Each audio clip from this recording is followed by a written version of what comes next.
All right, everyone. Welcome back to another episode of The Sound Booth. My name is Lombax. Josh Crespo. And today we have a very, very special guest, the man, the myth, the legend, Mr. Burgettii himself. Thank you so much for joining. Thank you very much. Appreciate it. Glad to be here. Thank you guys very much. Yeah, I'm glad we made it work. I know it's taken a few tries, but... And that's on my behalf. Let's be real here. It has nothing to do with you guys. But no, hey, good, man. You're busy. You're responsive. You're busy. You got stuff going on. But yeah, we definitely want to get a little bit of insight into your mind and career as an artist. Because, I mean, you say you're growing and it's a good start, but 185,000 monthly listeners for any of us would just be like, we're good, dude. Yeah, exactly. So yeah, well, if you want to jump into kind of where he's from and get started with that. So where are you from, Burgettii, currently? Born and raised. I was born and raised in northern Kentucky, Cincinnati, Ohio area. Okay. That's where I'm from. Not a whole lot going on there, but it has its perks. Bro, Ohio, like 21 Pilots are from Ohio, and they're like the biggest band in the world. Yes, that is true. Machine Gun Kelly is also from like Cleveland, Ohio. Yeah. Wow. Okay. Yeah.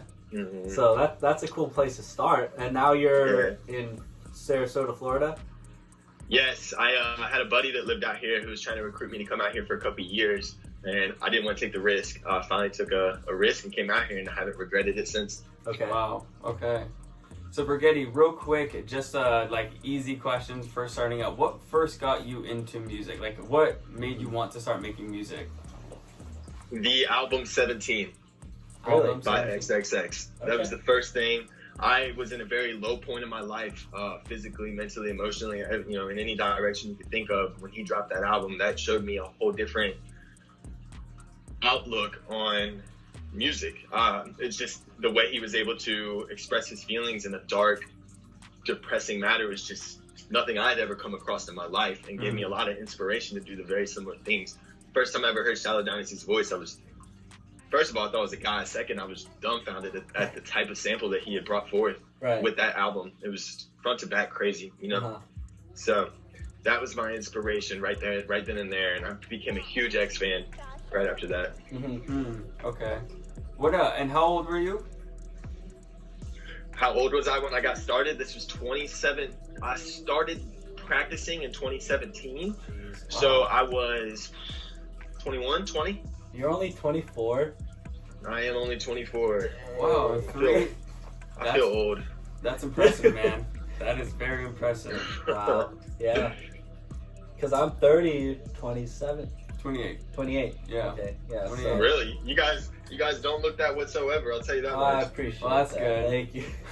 But that's awesome, man. Like that trajectory in 3 years, as far as being an artist in this industry where everybody is doing music, and I personally like want to know, like, because I know you shared a little bit with your Spotify Wrapped this year where you were a couple years ago, but how does somebody take it from, what were your numbers a couple years ago when you started, or a few years ago?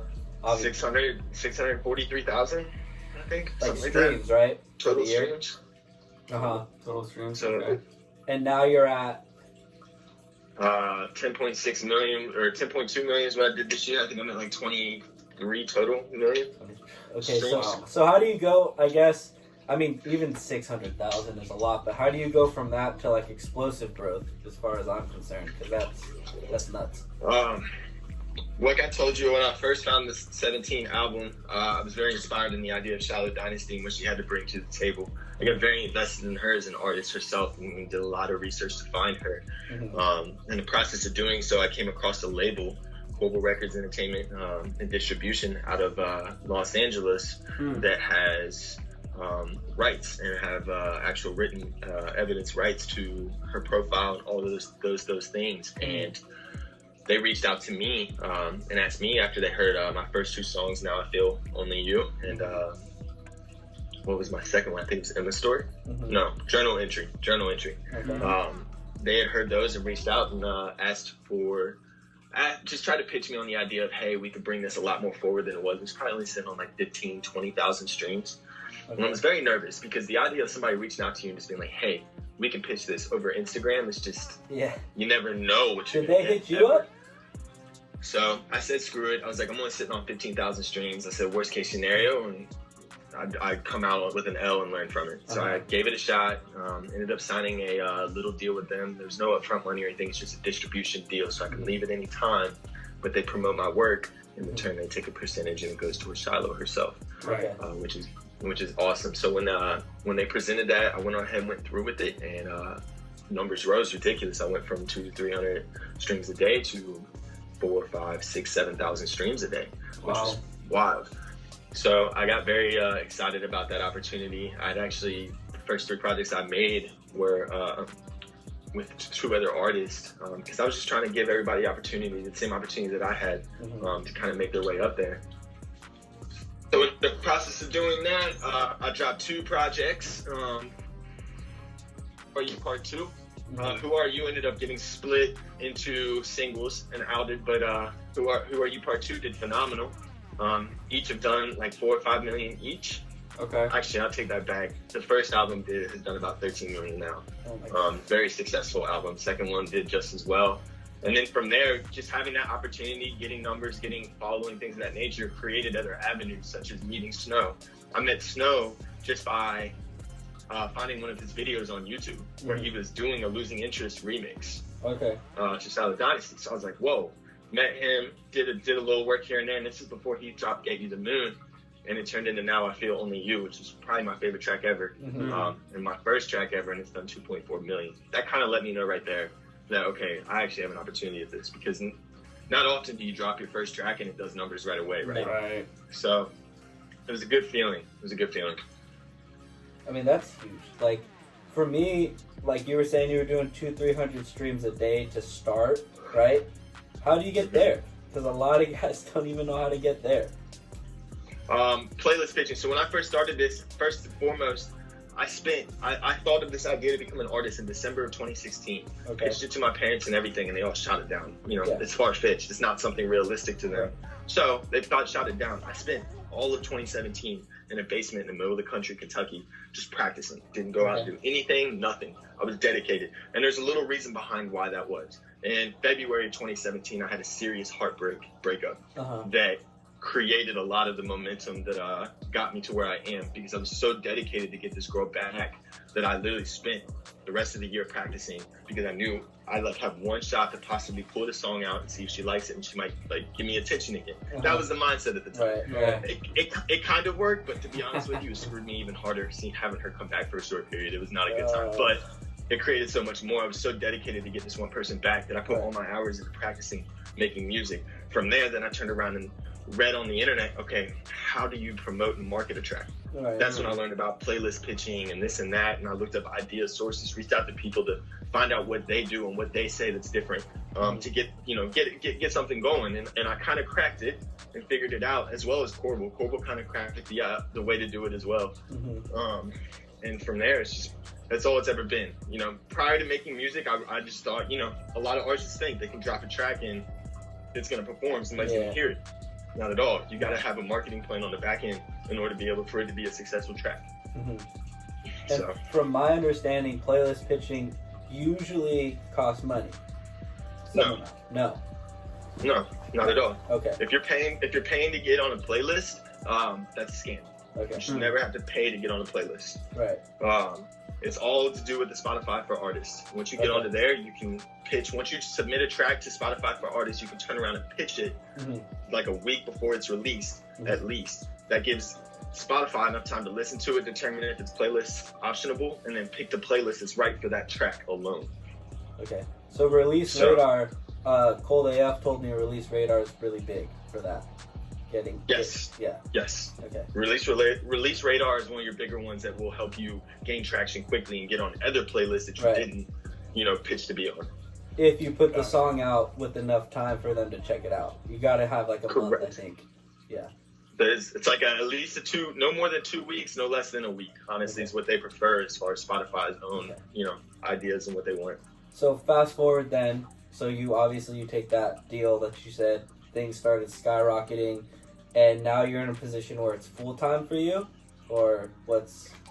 It is. Yeah, it is. Actually, it's still kind of part-time. Like, I still have a day job. I do things as far as the day job just because multiple sources of income just makes life a lot easier, right? Yep. So, and I know this isn't going to be forever, so I'm not going to turn around once it's over and try to find something to do. Right. So I always try to keep my options open. I like doing multiple things and having multiple abilities under my belt. Hang on one second. Copper. Yeah. This way. Let my dog outside. She likes to wander when I don't pay attention. Yeah. So, yes. Okay. Anyways. So yeah, that's kind of how I created myself. And then from there, that's just what I've been doing since. Now, I don't do it a whole lot as much with Shiloh. I've burnt myself out on all of it. I still make product, but what I did instead is I spoke to Corporal Records and said, hey, I'd like to create an alter ego.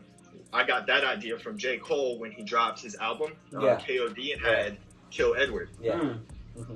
Right. That was just inspirational as hell. I was like, wow. And nobody would have thought of that unless you actually were a J. Cole fan. Right. And just, invested in what he does. But so I made Golden Children. I picked the name Golden Children because my grandmother has always called me a golden child because I was the first grandson born. Oh, okay. So I went with that. And what I do is now I'm making music with other artists, lo-fi, whether it's bar for bar, this or that. Mm-hmm. And then on the side with the Golden Children, I'm actually doing the production side for albums of Shiloh. And I'm grabbing artists out there that I hear that are really good to kind of give them the opportunity that I got to be able to get put on a big podium and be heard. Right? So it's more than just creating streams and bringing in revenue at this point because I'm bringing a decent amount of money off of music. Now it's kind of what can I do to help others? Mm-hmm. That's what's up, man. Have the same opportunity. And so yeah. Give it back. I tweeted a little bit about this the other day, but like how a lot of people when they start making a little bit of money, they kind of blow it, right? And I know for me, like I'm on the other side of the spectrum where I do a lot of like kit sales, just direct loop kit sales, and I have a consultation course and stuff. But what I do with 90% of my money that I make from music is because I have a day job too. I'm an Uber Eats driver, right? And I'm going to go to school in January because they're going to pay for my tuition. But I don't touch it. Are you kind of like in that same space where you just use it to invest back into the music and that's it? That's why I have the day job. So I pay all my bills and I have my extra side money for the day job and I stash every bit that I can with the music money. Nice. Because that's not going to last forever. Mm-hmm. Right. So. Yeah. And that's like a good piece of advice for a lot of kids out there, man. For anybody who's watching, just don't blow it. Absolutely. Be smart. Do not blow that. Do not blow it. And think about it. The more you save up, the more opportunities you have to present for yourself. Mm-hmm. For instance, I'm gonna be honest with you guys. I'm sorry. I'm struggling on my words. I've saved up $15,000 just this year alone. Wow. Right. Okay.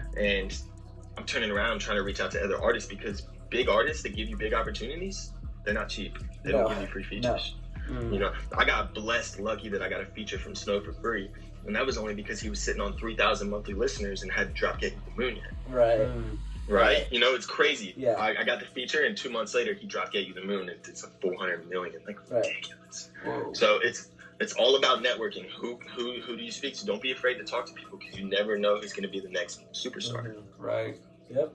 Yeah, it's true. And like the way I got introduced to you is because it's through it was through Poetics, but I found Cold AF and I won his little he was doing a just like a pre-save contest and it was like $100 prize or whatever, and I won that, paid Poetics for a $50 collab.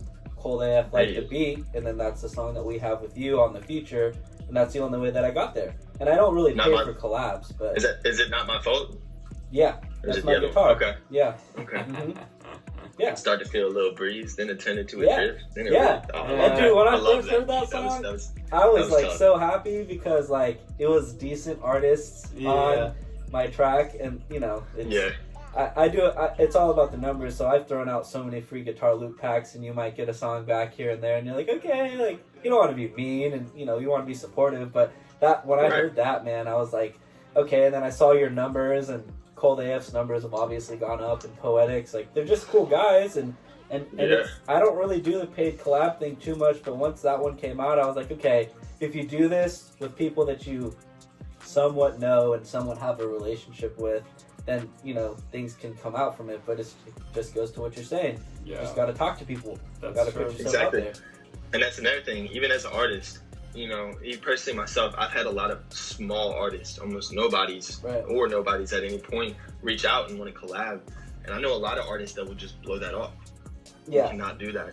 Yeah. I'll give you 2 examples. One, I had met an artist by the name of DJ SJ. He's just a producer, but he ended up being on the intro of my last album, 2 albums ago. And he reached out with this beat. I liked the beat. It would fit well with the project, so we put it together. Fast forward a year and a half after we put that track together, he comes to me because I gave him the opportunity in that song. It was his first song to do over 1,000, and it's done 300,000, right? And he came to me and was like, listen, I got this Rose Boy track sitting on 2.5 million that I've had since before he blew up. So he's had this Rose Boy track for 2 years. Wow. And reached out to me and was like, listen, you gave me an opportunity. I want you to be on this track.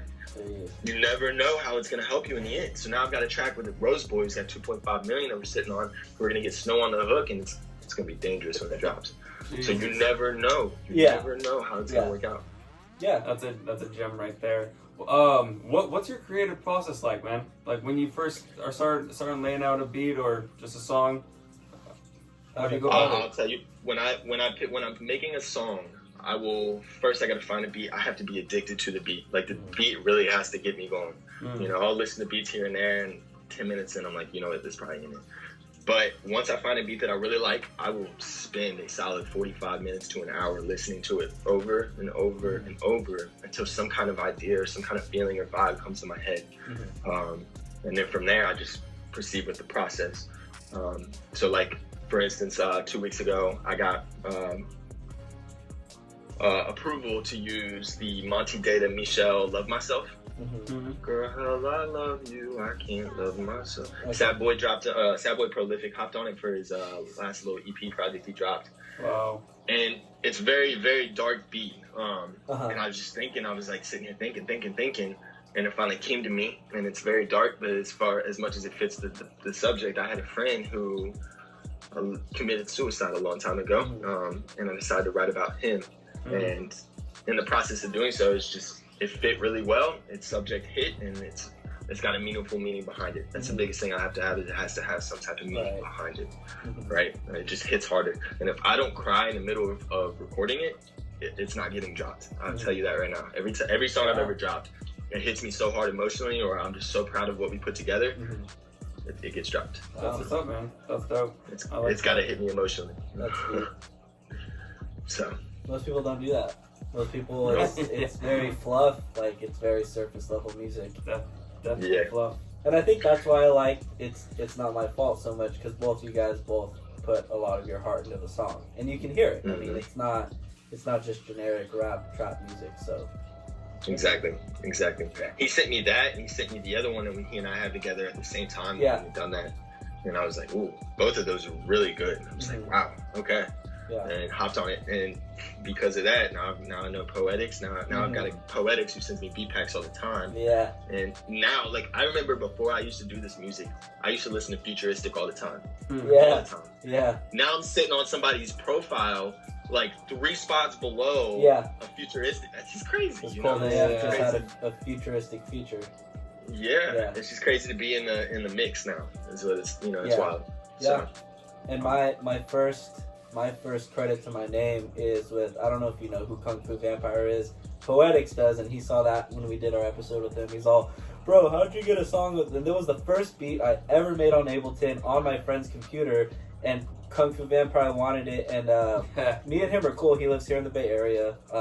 Okay. He's got a song. He's personal friends with Tech Nine, like sat at his dinner table, Oh, wow. And he's got a song with Futuristic. They recorded the video here in Santa Cruz, California, behind the Catalyst. And Kung Fu Vampire has that song with Futuristic, and it's like, just to have those associations close by you is just like, I don't know, man. It's just cool. Like, it's cool. Not that it's brought me money or anything, but just the fact that, like, putting yourself out there, reaching out, and sharing the beats with different artists, like, you just never know. 90% of the time, nothing's gonna come from it.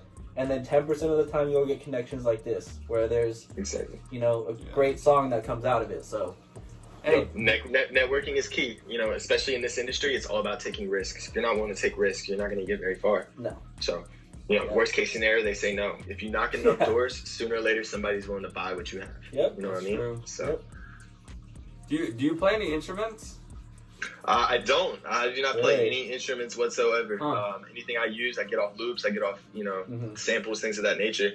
Okay. That's about it. Yeah, when you produced, how does that work? Do you got packs people send to you, and you do a lot of I'll loop work?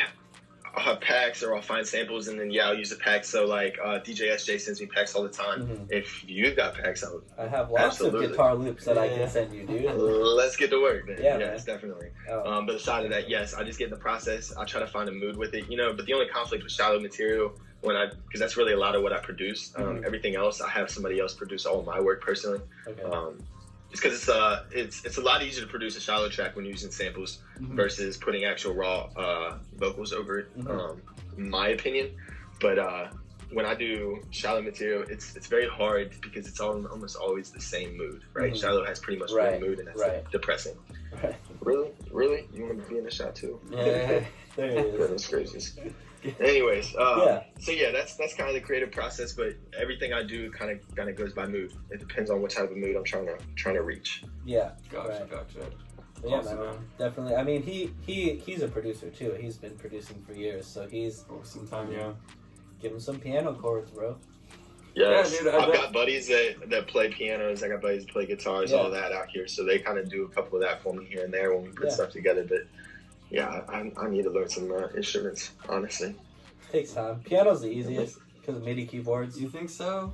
Like especially with MIDI, because you can just manipulate it and put it in time. So Oh, I mean, yeah, like in the dollar, but like actually playing, man. No, it yeah, takes play. time. Your I was system like, is It's amazing. so complicated. Yo, bro, I was like, wait a minute. No, I'm thinking about for producing. Like with Okay, plugging okay. MIDI in and having the notes that you can just manipulate so easily if you Yeah. can't play it well. But yeah, his sister's an amazing Yeah, I'm pianist. always like looking over her shoulder, like trying to record it, hovering above. Yeah, Dude, it's yeah, just yeah. so hard, Yeah. man. Mhm. I was when I was super Right. young, I took some piano classes, but I had way too much ADHD at the time, so I was like, screw this. And then just got Drums. some drums and started banging. I was like, okay, I can dig with this, so I'm naturally. yeah. It's a lot more fun. Yeah, So, Story of my life. yeah. but yeah, man. I mean, we gotta be closing up in a bit. So, real quick, who's like your top person you would like to collab with? Top person I would like to collab with Mhm. at this very moment. That's tough. I would say I have two. Okay, there you go. One would be Wi-Fi Funeral. I'm a Yeah. huge fan of him. He's like an hour and a half from me. Oh wow. Man, he is not cheap whatsoever. Oh Yeah. my lord. The other one would probably be Sad Boy Prolific. He's very talented at what he does. He's very good at putting his emotions and words together to make very sentimental lyrics that can really hit you deep. Okay. I like that. Damn. Yeah. Making sentimental like lyrics is probably not easy at all. No. You know, 'cause it has to And appeal the- to the masses. Yeah. And the hardest part is like just trying to get in your feels. Like that 2018, the year after I had gone through the breakup and finally like started releasing music, it was very tough for me to write stuff. I mean, I was so depressed because I had to basically rethink of everything I went through with her a year after it already gone happened. Yeah. And honestly, it's spent like 2 years trying to get out of that mess. And I'm so thankful that I am, and I learned so many lessons from it. And it's brought me so much more forward than I ever imagined. So Nice, it was man. definitely worth what happened. Yeah. What about production-wise? If you could produce for someone, For someone, oh man, I don't feel like my production skills are all the way up there to produce for someone yet. I haven't produced for anybody, to be honest, Really? except for myself. You know, it takes me forever because I'm still learning production. That yeah, it takes me forever to finish one track. I don't know if I can even answer that one yet. If I could, it would probably be someone in the group like Snow, somebody like that. Somebody, Jomi, I love Jomi, somebody like that because I really like both of them and their music and what they bring to the table. yeah. What are you Gotcha. producing on? FL Studios. Okay. I used to use Pro Tools, but God, it seems easier to others. Does not seem very easy. to me. Yeah. Mm. Pro Tools. Yeah, it's all like a foreign language unless it's your DAW that you've put time into. It's crazy. So, still working on it though. We'll see what happens. I've got a lot of work ahead of myself before I'm a good producer. Yeah. So. So if there was one piece of advice that you could give artists, producers even, on coming up and just something that you think that they would need to help them out, what would it be? Something to help them out. Don't be afraid to take risks. I mean, if you're sitting where you're sitting and you're not where you want to be yet, you really don't have a whole lot to lose by taking the risk to get where you want to be. So whether that's talking to somebody that you never really think would answer you, or whether that's just reaching out via email to different playlisting people and just seeing if they won't get your song onto a playlist, such as Proetics, he does that all the time. So you take risks. You know, the more risks you take, the more benefits going to come from it. You're going to take L's, but you got to take L's in order to take the wins. That's a big statement. Yeah, I didn't think you'd respond, even though we had that song come out. I didn't think you would respond to my message at first. And again, Josh, I apologize that I was messing around so long trying to get onto this. It's not very professional of me, but I thank you for having your patience and bringing me on here. I appreciate that you responded. Yeah. It was cool meeting you, man. Yeah. Josh was like, absolutely. Like, yeah, I know, we got to get him on. So I'm happy we finally scored some time. Hey, if you got more beats or anything like that, send them to me. We can put some stuff together. I still have a couple more slots on this next Shallow album too, if you want to put one together. Right. Like 400 beats on my SoundCloud. Oh, say less. Let's see what we got then. Yeah. Send me your SoundCloud so I can check that out. I love it when they put beats on SoundCloud. It's a whole lot easier to flip through. Oh yeah. Anything else. I So, just do it to listen to when I'm driving throughout the day, like so Yes. for my benefit. yeah. Yeah. Yeah. And I'll send you loops and stuff too. You can mess around with them, but yeah, man, it was good talking to you. All right, well, thank you guys so much for tuning in today. We had Burgettii as our special guest. Yes. Clap it up for him. Thank you so much, Josh man. Thanks for your Crespo. time. Lombacks. Lombacks. And Burgettii, once again, man, thank you. Thank you for everything you shared with us. It's awesome to hear some insight Yeah, into that an was artist a lot of good information that's in a built short over amount the of last time. 3 years. Like, that's nuts, man. Like, that makes me excited because I've been pushing for like a good solid year with my social media and building my brand. Obviously, I've tried for I years, but have not, so I need to. no, I'm this glad, is part of it I'm too. glad he finally got the blonde out of the top of his head. Yeah, that's what it was, man. My wife was like, you know what, let's take that out, and ever since then, my sales have been through the roof. So you're not wrong. Yes. No. Anyways, though, guys, thank you so much for bringing me on here. It means a lot. You know, it just goes to show if I can do this, anybody can do this. Because never in a million years I think I'd be here. Yeah. Okay. Yeah. So keep going, thank you guys man. so much, both of you, for bringing me on here. I had a great time. If we need to do another one, I'm absolutely down. Cool. Yeah. All right. Thanks, man. All right. Cool, man. Have a good one. Awesome, guys. Thanks. Have a good one. Bye. All right. Later. Later.